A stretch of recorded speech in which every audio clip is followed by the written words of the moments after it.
শেখ হাসিনা পর্দা না করলেই সমস্যা, আর বেগম খালেদা জিয়া পর্দা না করলে কোনো সমস্যা নাই। হ্যাঁ, পর্দার বিধান আল্লাহর আছেই।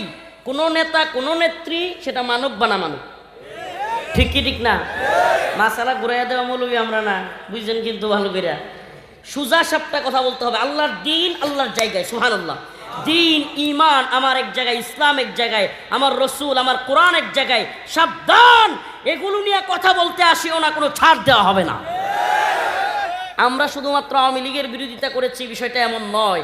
যদি নতুন করে কেউ ইসলামের বিরুদ্ধে অবস্থান নেয়, সে যেই দলের হোক, যেই নেতা হোক, যেই উপদেষ্টা হোক, আমরা তাকেও ছাড় দিব না।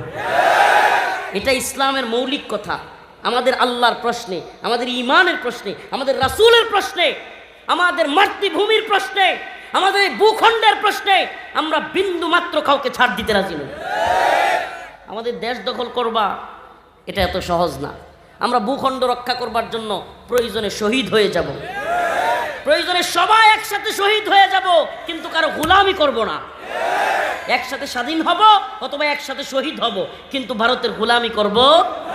আমাদেরকে কেউ গোলাম বানাইতে পারবে না ইনশাআল্লাহ। গোলাম বানানোর চেষ্টা তো হয়েছেই 50 বছরে, 8টা-10টা গোলাম হয়েছে। হাসিনা, কাদের, ইনু, মেনন, তারপরে হাসান মাহমুদি, 10টা-12টা গোলাম হয়েছে, খুব বেশি হয় নাই। গোলাম খুব বেশি পাওয়া যায় নাই, সুবহানাল্লাহ। স্বাধীন মানুষই বেশি, ভারতের বিরোধী বেশি। এদেশে এখন এত বেশি মানুষ হিন্দুত্ববাদীদের বিরুদ্ধে, ভারতের বিরুদ্ধে। কারণ কি?